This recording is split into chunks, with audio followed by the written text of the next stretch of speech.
Cuando estamos en este tema tan importante que es el de la vida y que hoy nos ha llevado a replantearnos la importancia que tiene la vida en cada uno de nosotros, la vida, y cuando digo la vida no nada más es el hecho de estar vivos, sino todas aquellas cosas que nos atan a la vida.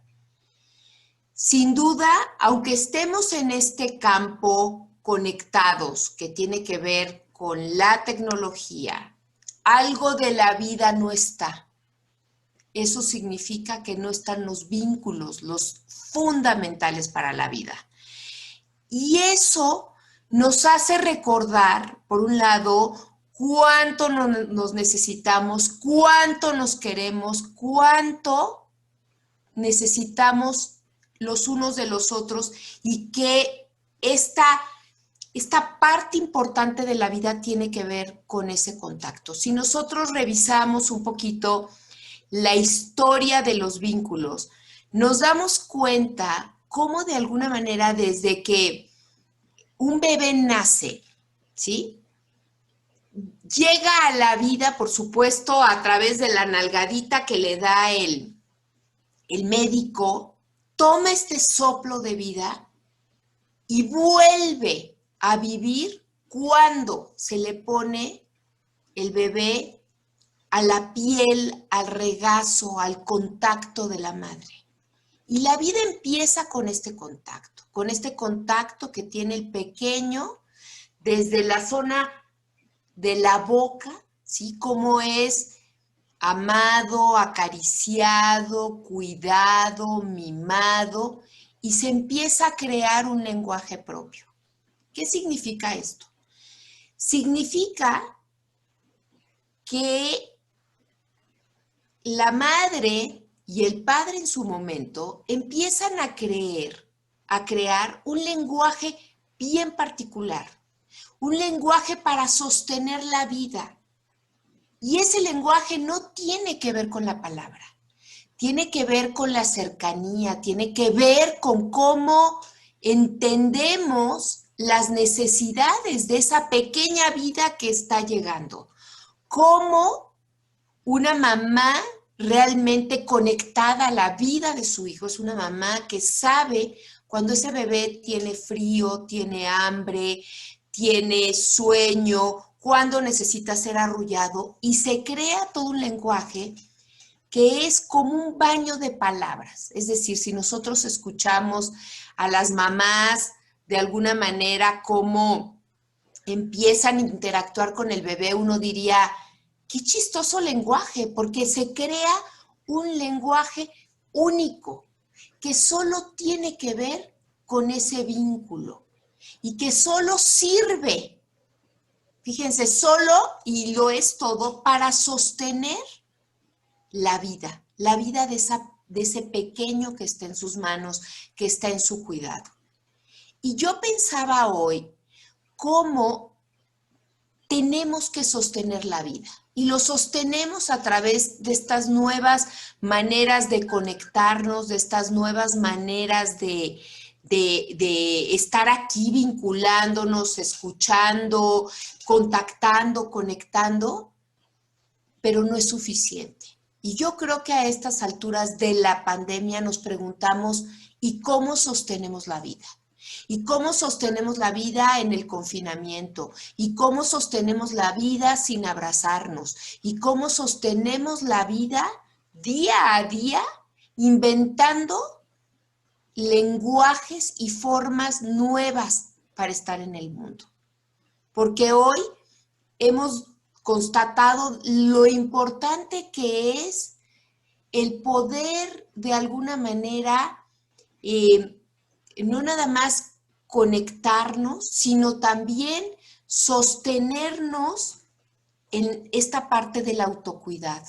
Esta parte del autocuidado de nosotros, de los viejos, de los pequeños, de nuestros estudiantes, de las personas que queremos, ¿sí?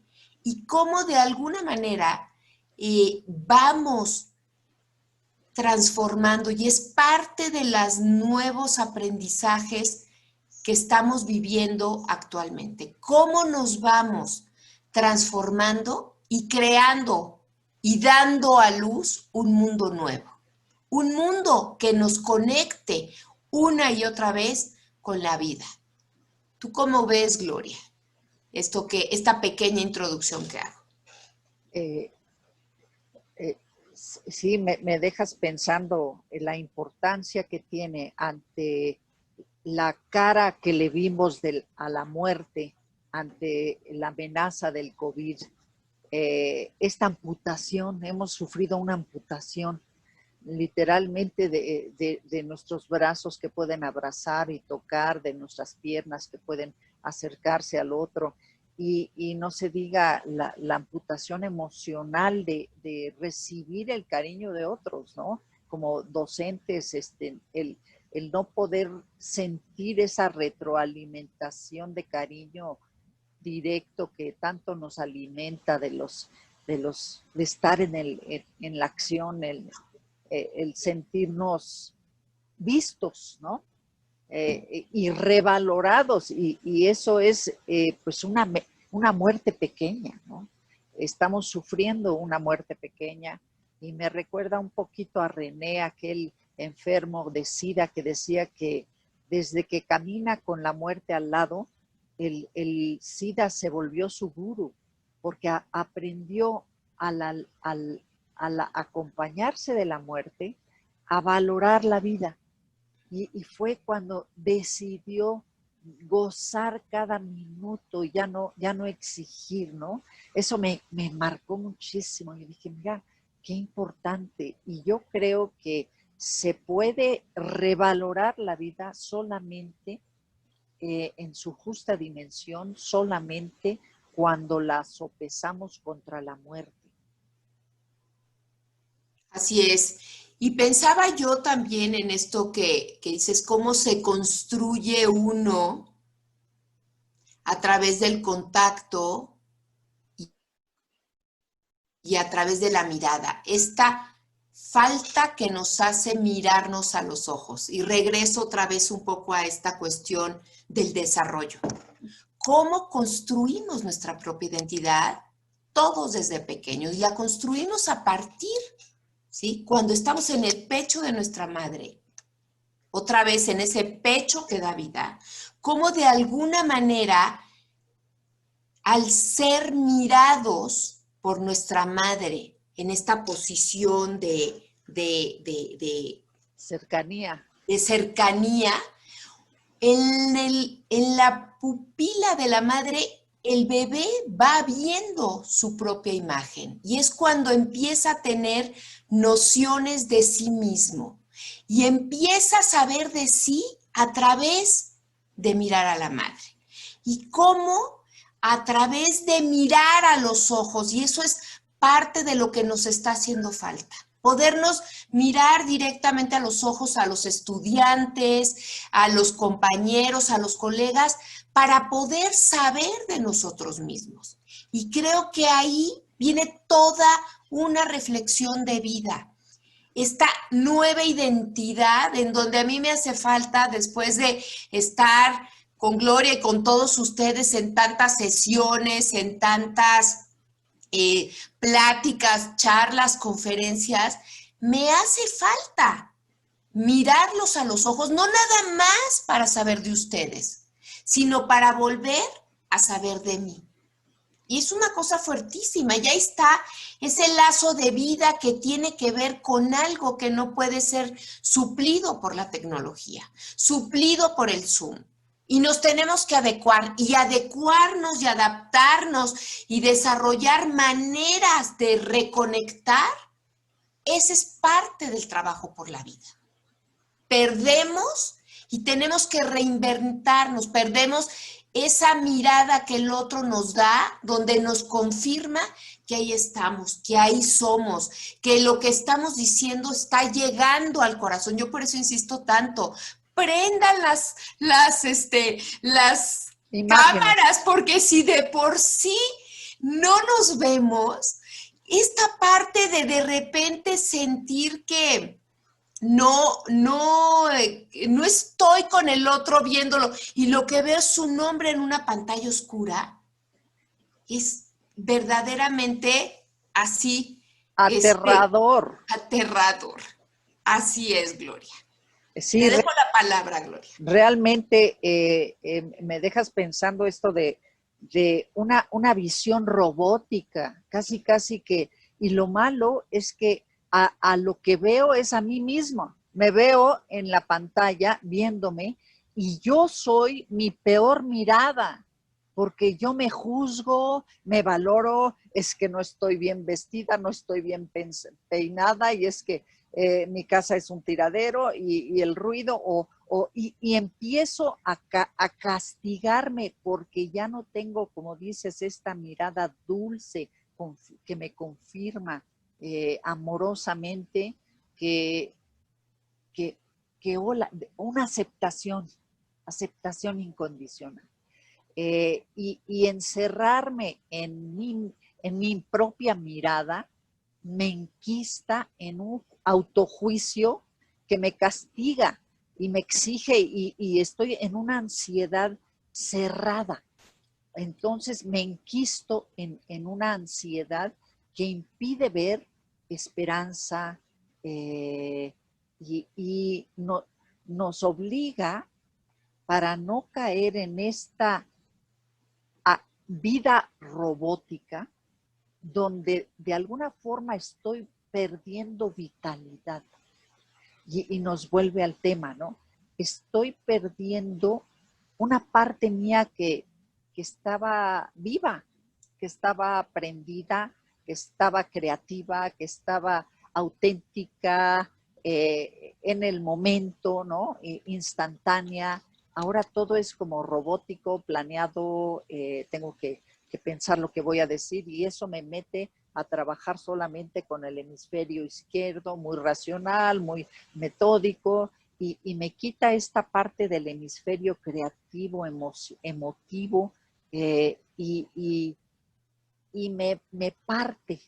Entonces, de alguna forma, estamos viviendo minusválidos, con una minusvalía que requiere primero que nosotros toquemos esa realidad de vidas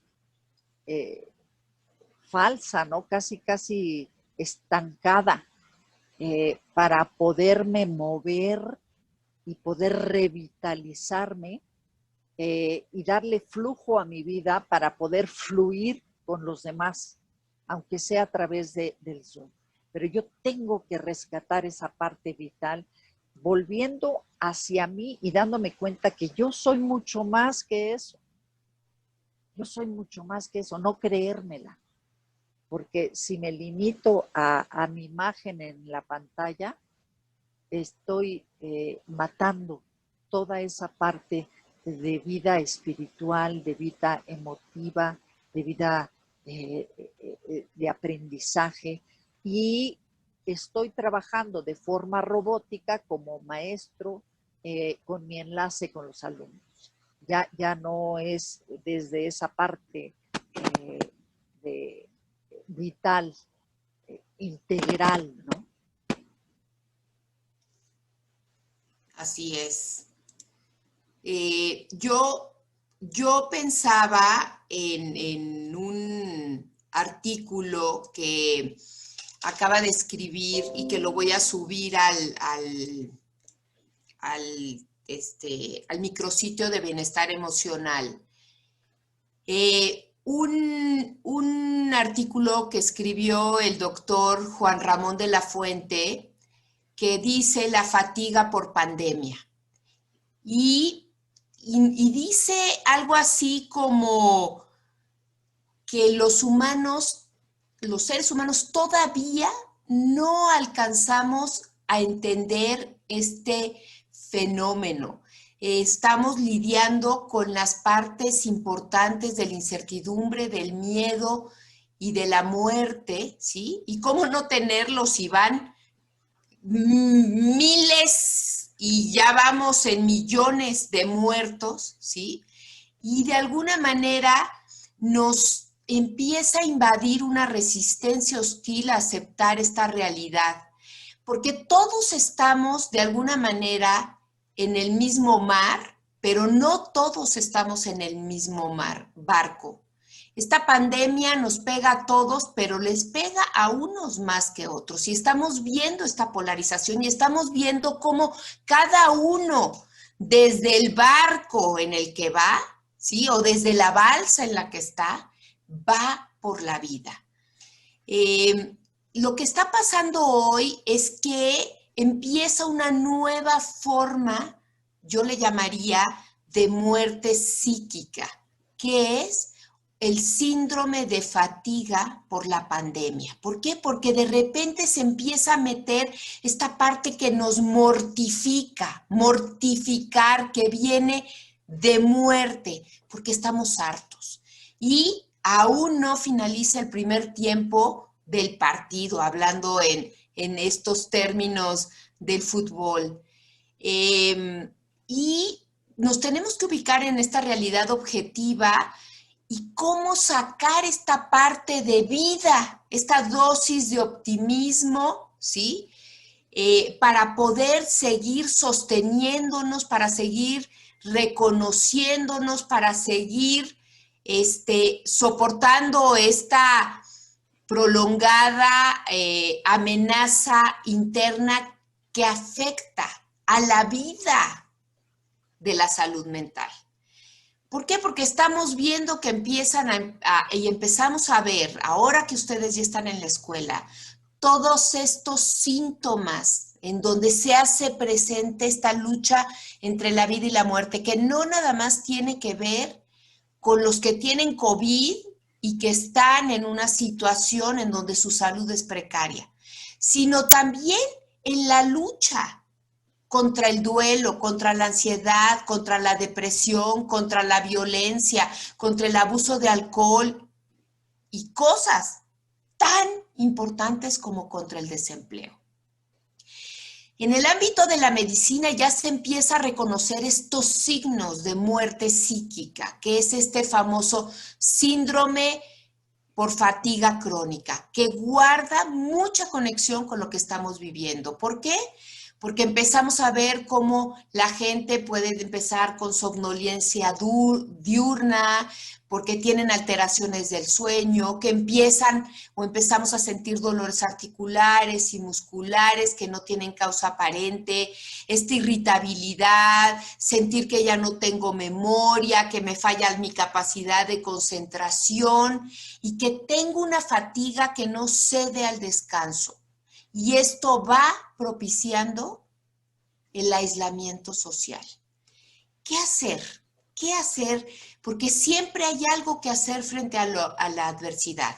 Y para ir a la vida, como se llama hoy la sesión que hoy tenemos, ¿sí? Lo importante es la vida o la importancia de la vida.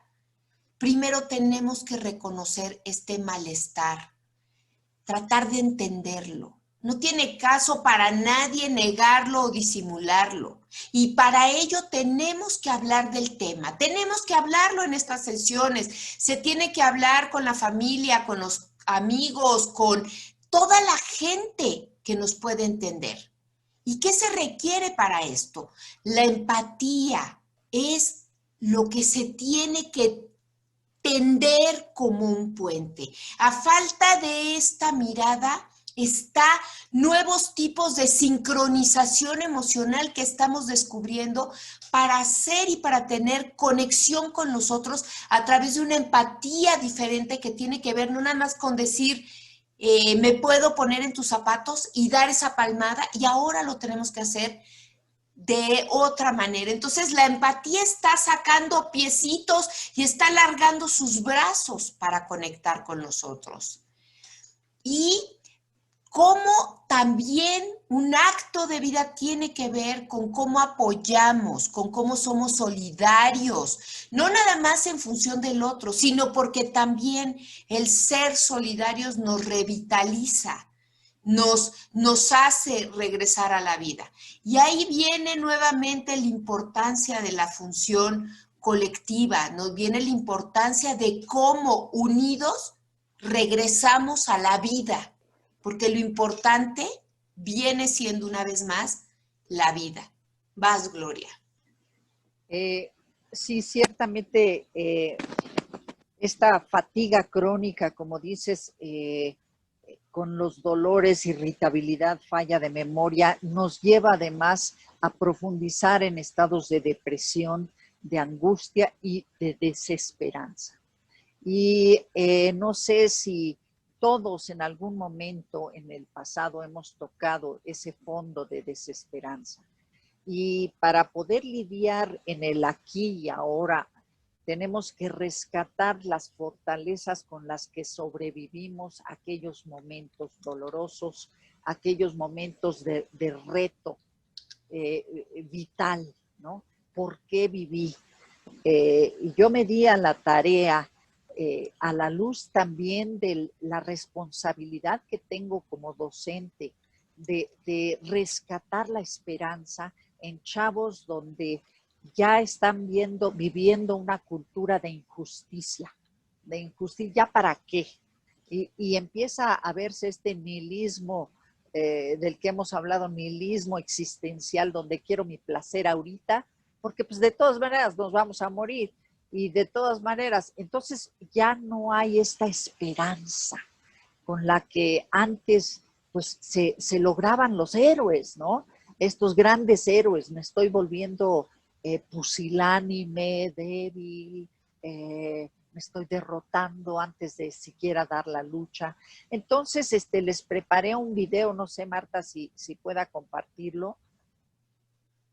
Tú tienes Sí, el hospedador, sí. sí. Adelante, Un padrísima. poquito recordando momentos históricos en los que nos hemos visto con retos, estos 40 años en que Alemania construyó muros y que por fin se derrumbaron, el testamento de Beethoven cuando se quiere morir por el maltrato de la gente, e historias como esta.